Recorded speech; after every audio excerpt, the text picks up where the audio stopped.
The sun is up, it's a beautiful day. My beginning will be as bright as the sun. Come, won't you come along? And it feels so bright, it's like luck is raining on me. Go and follow your heart. Hello all my beautiful friends out there in YouTube land, and welcome back to House and Homestead. It's been a while since we've been making some videos. As you could guess, we've been really busy. When we left off, we were clearing land, and I think we had poured a slab, or getting ready to pour a slab, and it's been a while. Got a good bit done. So, got the house. We're about halfway done on the house.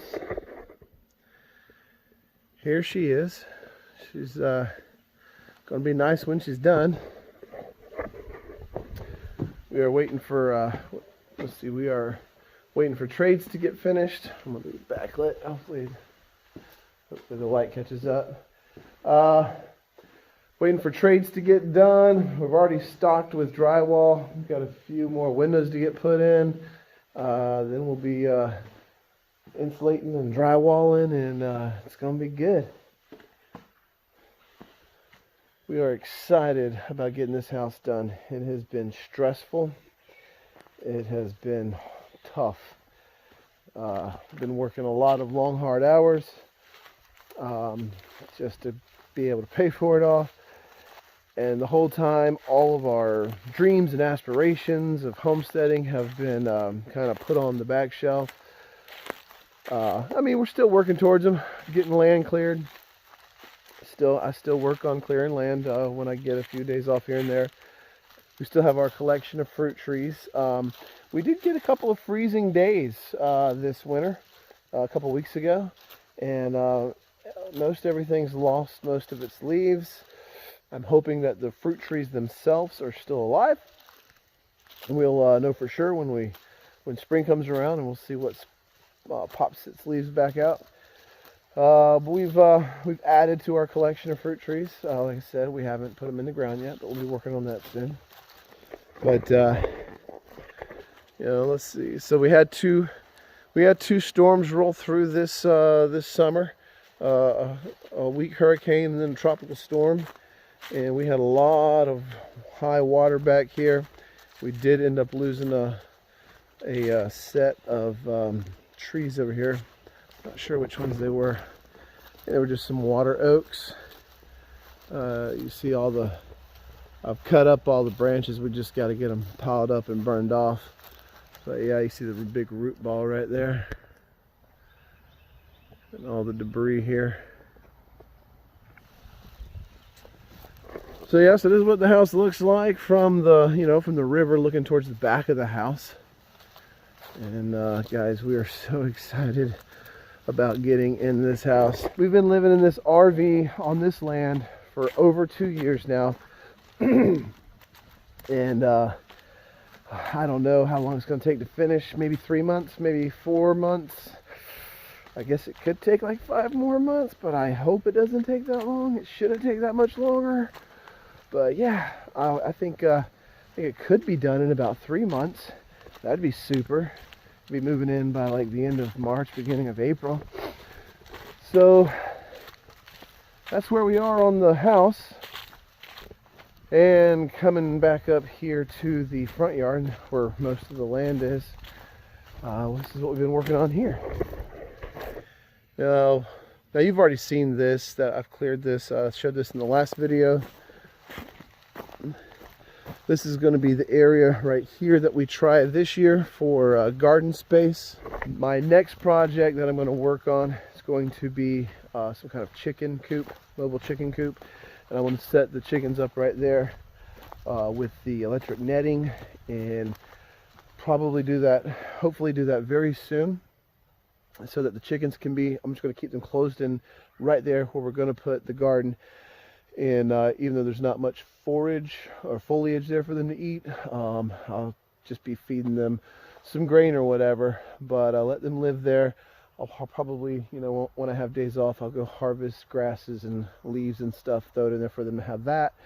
But just let them really pick through all that, scratch around, stir up the soil, mix in their manure, and get that land super, fertile and ready for growing season.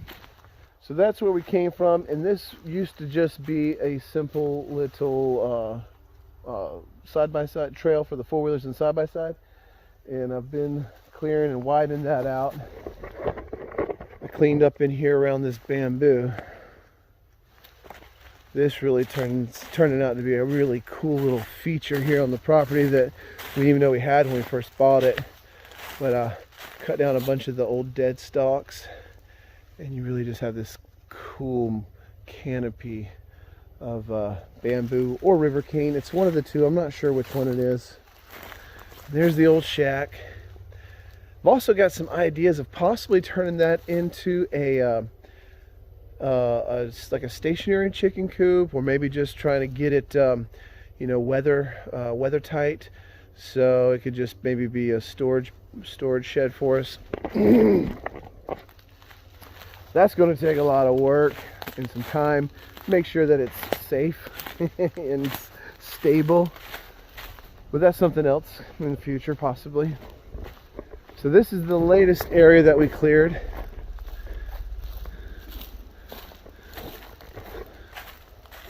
So this area was super thick, just like that is over there, with palmettos and brush and vines and small saplings.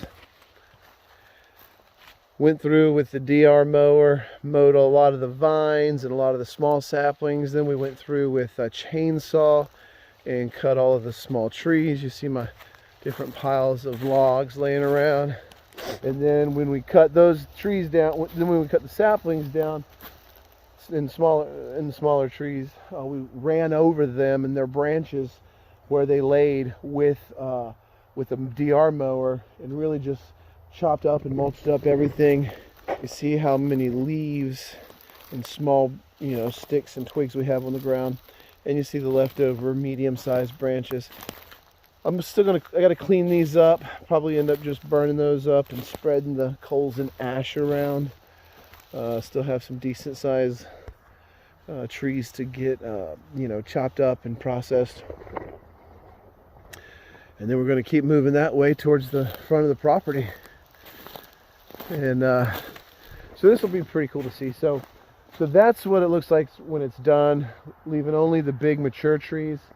And there will be enough of those to give good shade in these areas, but also to allow enough light to come in. So this should start filling in with grass this spring and summer.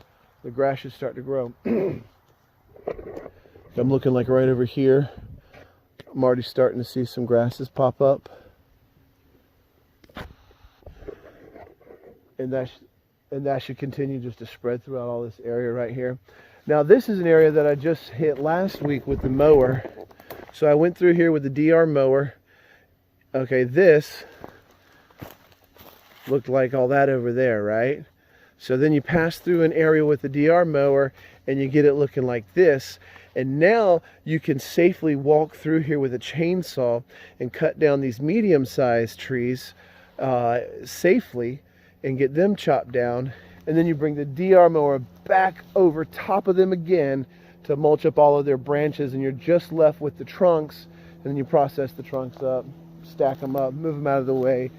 If it's a decent tree like an oak or a maple or something, we can save those, stack those up, save those, and possibly use those for like a fence post in the future or something.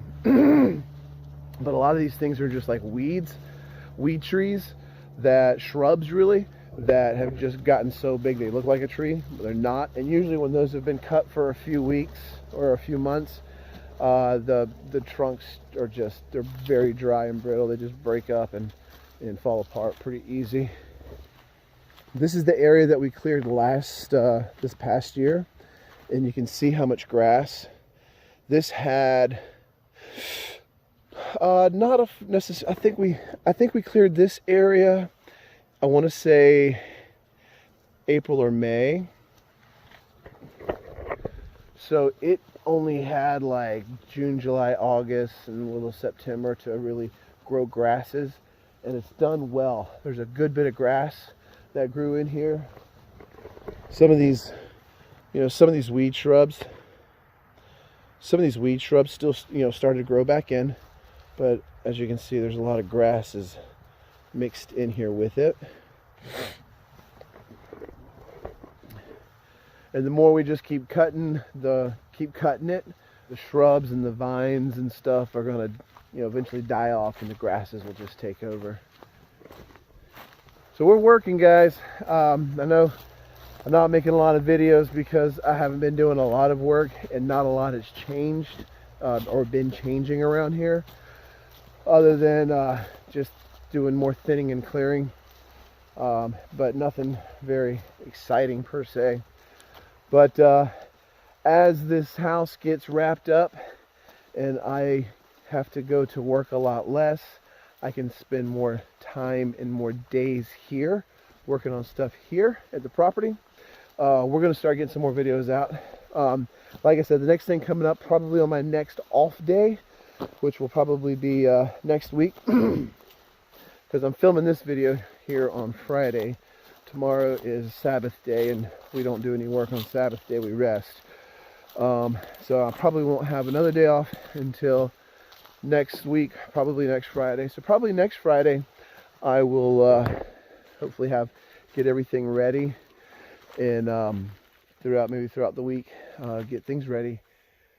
And Friday we build our chicken coop, we set up our electric netting and the charging system to keep it hot, and then the next week we'll go get some chickens, y'all. And there's just something about chickens on a homestead that just really kind of give it validity. I mean, it just doesn't really feel like a homestead if you ain't got no animals on it. And one of the easiest things to do is get some chickens. Well, that's going to be it, guys. Just a little update for you of where we're at, what's coming up here on the Hewitt Homestead channel. Guys, if you're not growing your food, you're messing up. Do what you can, where you can. Don't think you got too little of a space to do anything. Everybody can do something with just the tiniest of space. Whatever fruit or vegetable that you eat the most of, start growing one of those, at least to help yourself out. Food prices are going through the roof. Inflation's going through the roof. The world's becoming a more and more scary and dangerous place.